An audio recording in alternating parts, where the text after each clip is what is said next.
Assalamualaikum warahmatullahi wabarakatuh. Perkenalkan, kami dari kelompok 4 yang beranggotakan saya sendiri, Putri Salsabila, NPM 1901020011. Yang kedua ada Kartika Wahyu, NPM 1901020008. Dan yang ketiga ada Muhammad Bara Nurdianto, NPM 1901020102. Di sini kami akan mempresentasikan tentang akuntansi pada keuangan pemerintah daerah, yaitu untuk akuntansi kewajiban atau utang dan akuntansi persediaan. Yang pertama yaitu akuntansi kewajiban atau utang. Untuk definisi kewajiban atau utang, yaitu kewajiban adalah utang yang timbul dari peristiwa masa lalu yang penyelesaiannya mengakibatkan akan keluar sumber daya ekonomi pemerintah. Di lingkungan pemerintah, dikenal terminologi kewajiban diestimasi dan kewajiban kontingensi. Kewajiban diestimasi adalah kewajiban yang waktu dan jumlahnya belum pasti, sedangkan kewajiban kontingensi adalah kewajiban potensial yang timbul dari peristiwa masa lalu dan keberadaannya menjadi pasti dengan terjadinya atau tidak terjadinya suatu peristiwa.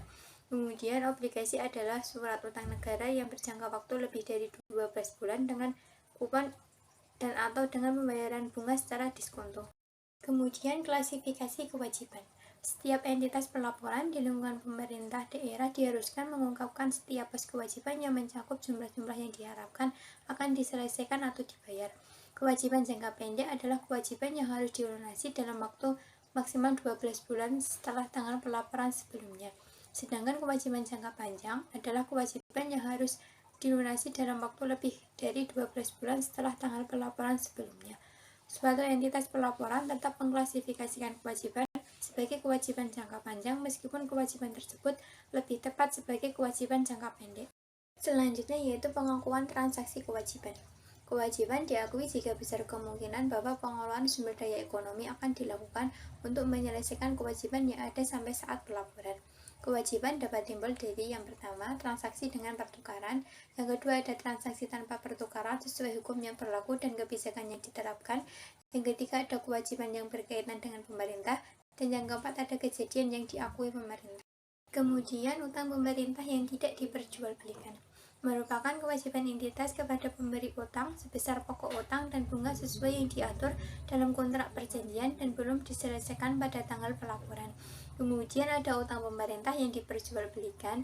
Akuntansi untuk utang pemerintah dalam bentuk yang dapat diperjualbelikan seharusnya dapat mengidentifikasikan jumlah sisa kewajiban dari pemerintah pada suatu waktu tertentu beserta bunganya untuk setiap periode akuntansi. Utang pemerintah yang dapat diperjualbelikan biasanya dalam bentuk sekuritas. Utang pemerintah yang dapat memuat ketentuan mengenai nilai uang pada saat jatuh tempo. Selanjutnya adalah restrukturisasi utang.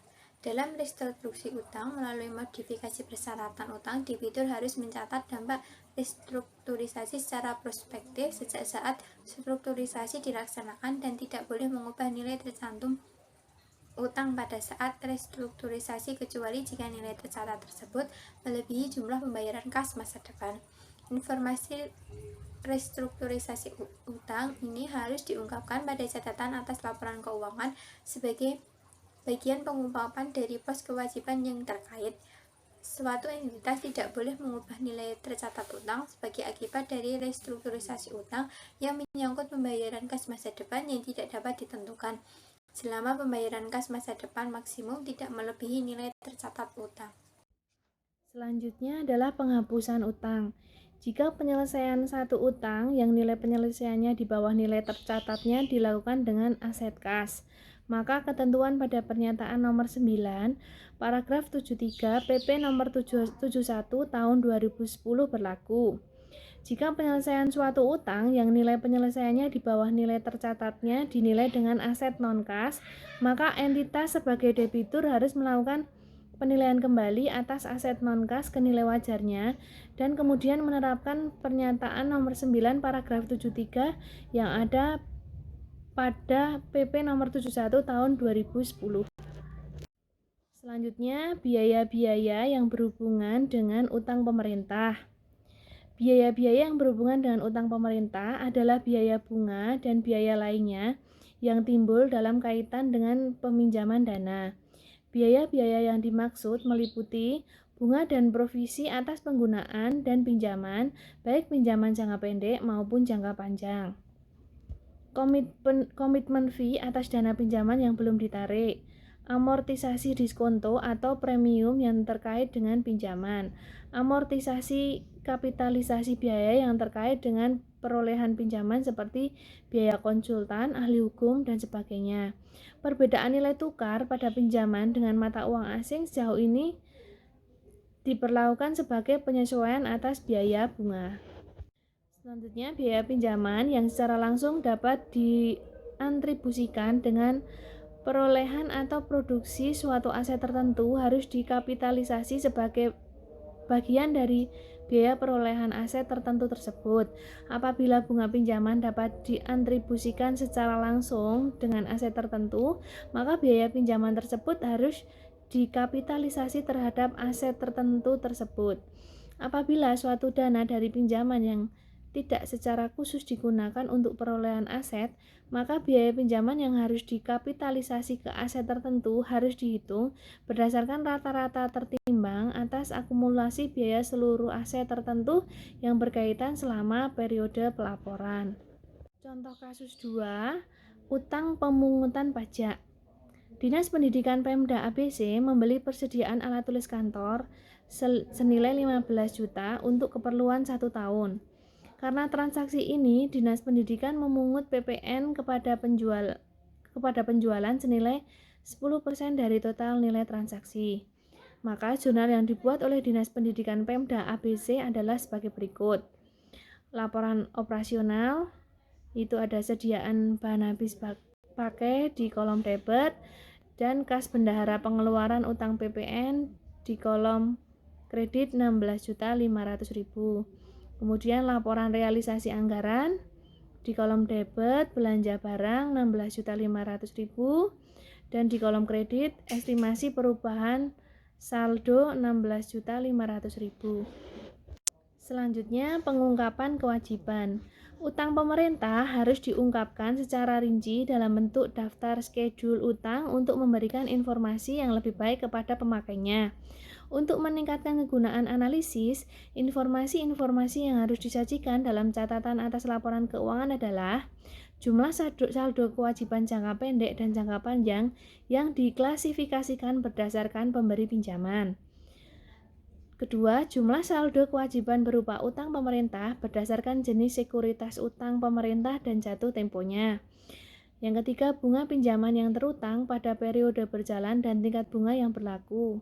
Kemudian yang keempat, konsekuensi dilakukannya penyelesaian kewajiban sebelum jatuh tempo. Untuk presentasi selanjutnya akan dilanjutkan oleh rekan saya. Untuk materi selanjutnya yaitu akuntansi persediaan. Definisi persediaan. Persediaan adalah aset lancar dalam bentuk barang atau perlengkapan yang dimaksudkan untuk pendukung kegiatan operasional pemerintah. Dan barang-barang yang dimaksudkan untuk dijual dan atau diserahkan dalam rangka pelayanan kepada masyarakat. Persediaan merupakan aset yang berupa pertama, barang atau perlengkapan yang digunakan dalam rangka kegiatan operasional pemerintah. Yang kedua, bahan atau perlengkapan yang digunakan untuk proses produksi. Yang ketiga, barang dalam proses produksi yang dimaksudkan untuk dijual atau diserahkan kepada masyarakat. Dan yang keempat, barang yang disimpan untuk dijual atau diserahkan kepada masyarakat dalam rangka kegiatan pemerintahan. Persediaan dapat terdiri dari yang pertama barang konsumsi, yang kedua amunisi, yang ketiga bahan untuk pemeliharaan, yang keempat suku cadang, yang kelima persediaan untuk tujuan strategis atau berjaga-jaga, yang keenam pita cukai, yang ketujuh bahan baku, untuk yang kedelapan bahan dalam proses atau setengah jadi, yang kesembilan tanah atau bangunan untuk dijual atau diserahkan kepada masyarakat, yang terakhir hewan dan tanaman untuk dijual atau diserahkan kepada masyarakat. Untuk selanjutnya yaitu pengakuan transaksi persediaan. Persediaan diakui pada yang pertama pada saat potensi manfaat ekonomi masa depan diperoleh pemerintah dan mempunyai nilai atau biaya yang dapat diukur dengan andal. Yang kedua, pada saat diterima atau hak kepemilikannya dan atau kepenguasaannya berpindah ke tangan pemerintah. Untuk selanjutnya, pengukuran persediaan. Pengukuran persediaan dapat diperoleh dari persediaan disajikan dan biaya perolehan persediaan. Persediaan disajikan sebesar, yang pertama biaya perolehan, yang kedua harga pokok produksi, yang ketiga nilai wajar. Untuk biaya perolehan persediaan meliputi harga pembelian, biaya pengangkutan, biaya penanganan, dan biaya lainnya yang secara langsung dapat dibebankan pada perolehan persediaan, potongan harga, rabat, dan lainnya yang serupa mengurangi biaya perolehan. Untuk selanjutnya, pencatatan akuntansi persediaan. Persediaan merupakan bagian dari aset, oleh karenanya persediaan memiliki saldo normal di sisi debit. Artinya, jika terjadi transaksi yang menyebabkan penambahan nilai persediaan, maka dicatat di sisi debit. Sebaliknya, jika terjadi transaksi yang menyebabkan kekurangan nilai persediaan, maka dicatat di sisi kredit. Untuk contohnya ada di tabel. Pada 3 Maret 2015, Dinas Pendidikan Kabupaten Mayan membeli peralatan tulis kantor dan beberapa bahan pakai habis atau BPH lainnya dengan total nilai transaksi sebesar 5 juta rupiah secara tunai. Maka jurnal yang dibuat Dinas Pendidikan Kabupaten Mayan yaitu untuk laporan operasional basis akrual tanggal 3 Maret 2015, untuk keterangannya persediaan BPH kas bendahara pengeluaran, untuk di sisi debit ada sebesar 5 juta rupiah, untuk di sisi kredit sebesar 5 juta rupiah. Untuk laporan realisasi anggaran atau basis kas untuk tanggal 3 Maret 2015, untuk keterangannya belanja barang BPH estimasi perubahan sal, untuk di sisi debit ada 5 juta rupiah, untuk di sisi kredit ada 5 juta rupiah. Untuk selanjutnya yaitu penilaian persediaan. Untuk yang pertama, pada akhir periode akuntansi, catatan persediaan disesuaikan dengan hasil inventarisasi fisik. Penyesuaian yang dimaksud dibuatkan jurnal penyesuaian pembebanan persediaan.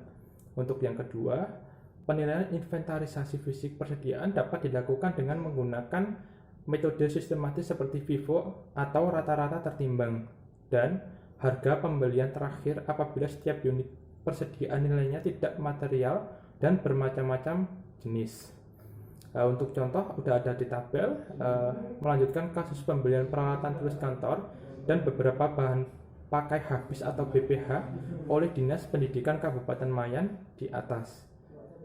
Pada 31 Desember 2015, setelah dilakukan perhitungan fisik, nilai persediaan yang masih tersisa adalah senilai 1 juta rupiah. Maka jurnal penyesuaian yang dibuat Dinas Pendidikan Kabupaten Mayan yaitu untuk laporan operasional basis akrual tanggal 3 Maret 2015, untuk keterangan beban BPH, persediaan BPH untuk di sisi debit sebesar 4 juta rupiah dan di sisi kredit 4 juta rupiah. Untuk laporan realisasi anggaran basis kas untuk tanggal 3 Maret 2015, untuk keterangan tidak ada jurnal karena tidak terkait dengan anggaran. Untuk keterangannya nilai 4 juta disebut sebagai nilai yang sudah menjadi beban habis terpakai diperoleh dari nilai persediaan awal sebesar 5 juta rupiah dikurangi nilai persediaan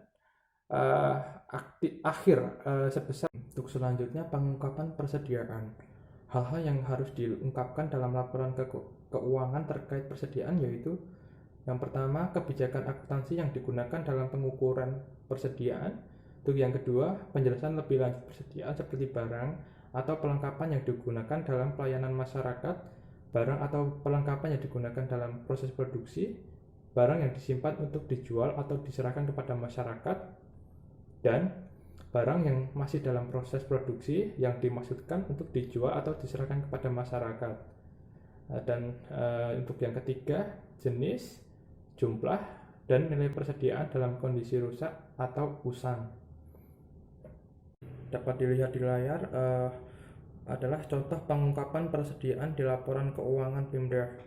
Persediaan Pemda yang dilaporkan di neraca senilai Rp25 juta dicatat dengan pendekatan FIFO periodik. Untuk nilai tersebut terdiri dari nomor 1 untuk SKPD Dinas Pendidikan sejumlah Rp10 juta, untuk nomor 2 SKPD Dinas Kepegawaian sejumlah Rp10 juta, dan untuk SKPD Dinas Pariwisata sebesar Rp5 juta, dan seterusnya.